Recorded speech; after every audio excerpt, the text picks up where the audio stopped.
अस्सलाम वालेकुम दोस्तों, आज मेरी वीडियो का टॉपिक दीपक पैरट लवर भाई के क्वेश्चन पे है, जो कि कहते हैं कि हाय सर जी, अस्सलाम वालेकुम। मेरे पास जो बजीज हैं इनमें से कई जोड़ों के अंडे सूखे हुए निकलते हैं, ऐसा क्यों? मेरी इस बात का जवाब वीडियो में जरूर दें। दीपक भाई का ये क्वेश्चन है कि उनके पास जो बर्ड्स के अंडे होते हैं वो सूखे होते हैं। आखिर इसकी क्या वजह हो सकती है? आज की वीडियो में हम यही डिस्कस करेंगे कि अंडे क्यों सूखे हुए होते हैं, क्या फीमेल सूखे अंडे देती है या फिर इसकी कोई और वजह हो सकती है।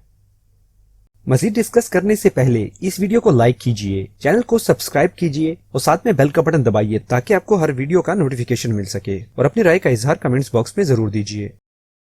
सबसे पहले मैं आपको बताता चलूं कि जो बर्ड्स के अंडे होते हैं इसमें तकरीबन 90% जो एरिया होता है वो तमाम पानी से बना होता है, या फिर हम ऐसे कह सकते हैं कि उसके अंदर लिक्विड होता है, और जो 10% हिस्सा होता है उसके अंदर हवा भरी होती है जिसे एयर सेल कहते हैं। जब कभी भी आप बर्ड्स के अंडों को देखें तो उसके एक साइड में आपको खाली जगह दिखाई देगी जिसके अंदर हवा होती है, और जब बच्चा सांस ले रहा होता है या फिर जब एम्ब्रियो सांस ले रहा होता है तो उसी के जरिए उसकी हवा बच्चे तक पहुंचती है। जब कभी भी एक फीमेल अंडा ले करती है तो वो अंडा उस वक्त सूखा नहीं होता, बाद में जाके वो अंडा सूख जाता है, जिसकी कई रीजन हो सकते हैं। जो सबसे पहला रीजन है वो ये है कि हवा में नमी का ना होना। मिसाल के तौर पर अगर आपके पास एक केज के अंदर हवा में नमी ज्यादा है तो आपके पास एयर सेल जो होगा ये खत्म होना शुरू हो जाएगा, और अगर आपके पास हवा में नमी कम है तो आपका अंडा सूखना शुरू हो जाएगा। दूसरा इशू ये हो सकता है जब कभी भी केज का टेम्परेचर बहुत ज्यादा हो तो बर्ड्स के अंडे सूखना शुरू हो जाते हैं। इसलिए आप अपने बर्ड्स के केज का टेम्परेचर हमेशा मेंटेन करके रखें। जो बर्ड्स के लिए सबसे मुनासिब टेम्परेचर होता है वो 22 से लेकर 23 डिग्री तक होता है। अगर 20 या 28 भी हो जाए तो इतना कोई इशू नहीं, मगर अगर इससे टेम्परेचर ज्यादा होना शुरू हो जाता है या फिर अगर 20 से टेम्परेचर कम होना शुरू हो जाता है तो बाज़-औक़ात बर्ड में प्रॉब्लम आना शुरू हो जाती है। अगर आपके बर्ड्स के केज का टेम्परेचर ज्यादा है तो बर्ड्स के अंडों में से जो नमी होगी वो ज्यादा जल्दी बाहर निकलना शुरू हो जाएगी और अंडा खुश्क होना शुरू हो जाएगा। इसके अलावा जो तीसरा रीजन होता है वो ये होता है कि जब कभी भी बर्ड्स के अंडे खराब हो जाए, यानी कि वो अनफर्टाइल हो और बर्ड्स उसके ऊपर ज्यादा दिनों तक बैठा रहे, तो वो अंडा कुदरती तौर पर खुश्क होना शुरू हो जाता है। इसके अंदर से नमी खारिज होना शुरू हो जाती है, और अगर आप देखें तो कुछ दिनों के बाद आपको वो अंडा बिल्कुल ही खुश्क दिखाई देता है। इसी तरह जब बर्ड्स के अंडे फर्टाइल होते हैं और आपके केज के अंदर अगर टेम्परेचर ज्यादा हो या फिर नमी अगर कम हो तो उस कंडीशन में भी ऐसा ही होता है। बर्ड्स का जो बच्चा होता है ये खुश्क होना शुरू हो जाता है, इसे जो नमी दरकार होती है वो इसे नहीं मिल सकती, और जो बर्ड्स के अंडों का छिलका होता है वो बच्चे के साथ चिपक जाता है, जिसकी वजह से डेड इन शेल का इशू आता है। नमी को हमेशा कंट्रोल करके रखें।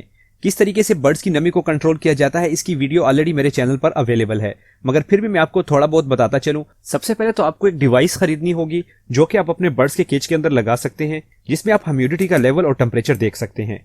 इसका सबसे बड़ा फायदा यही होता है कि जब ब्रीडिंग सीजन होता है या फिर अगर आपको अपने केज के टेम्परेचर का पता नहीं होता तो इसमें आपको पता लग सकता है कि आपके बर्ड्स के केज का टेम्परेचर कितना है। आप अपने बर्ड्स के केज के टेम्परेचर को और ह्यूमिडिटी को मेंटेन करके रख सकते हैं। अगर आपके केज में ह्यूमिडिटी कम है, अगर आप ह्यूमिडिटी के लेवल को इंक्रीज करना चाहते हैं तो सबसे बेहतरीन तरीका यह है कि किसी भी पानी की बोतल के अंदर आप पानी डाल के उसे अपने बर्ड्स के मुख्तलिफ जगहों पर स्प्रे करें। बर्ड्स के ऊपर भी आप स्प्रे कर सकते हैं, दीवारों के ऊपर स्प्रे करें, जमीन के ऊपर भी स्प्रे कर सकते हैं। इससे यह होगा कि नमी जो है आपके केज के अंदर ज्यादा होती रहेगी। इसके अलावा आप ऐसे भी कर सकते हैं कि कोई कपड़ा लेके उसे गीला करें और उसे केज के किसी साइड पे लटका दें, इससे भी आपके केज के अंदर नमी ज्यादा हो जाएगी। बाज़ दोस्त अपने केज के अंदर हीटर इस्तेमाल करते हैं, जैसा कि मैं खुद भी हीटर इस्तेमाल करता हूँ। हीटर भी इस्तेमाल करने से नमी की मिकदार बहुत कम हो जाती है, इसलिए हम हीटर के सामने किसी बर्तन के अंदर पानी डाल के रख देते हैं। जब हीटर की गर्म हवा उस पानी के ऊपर पड़ती है तो वो पानी भी बुखारात की शक्ल में उड़ना शुरू कर देता है और हवा में नमी की मिकदार बराबर होना शुरू हो जाती है। मिसाल के तौर पे अगर उससे ज्यादा बुखारात बन रहे हैं तो उसको थोड़ा सा फासले पे रख देते हैं ताकि जो भी लेवल हो वो बरकरार रहे और ज्यादा भी ना हो और कम भी ना रहे। इस तरीकों से आप अपने बर्ड्स के केज के अंदर नमी को बरकरार रख सकते हैं, और जब कभी भी आपके बर्ड्स के केज के अंदर टेम्परेचर और नमी बरकरार रहेगी तो आपके केज के अंदर अंडे सूखेंगे नहीं।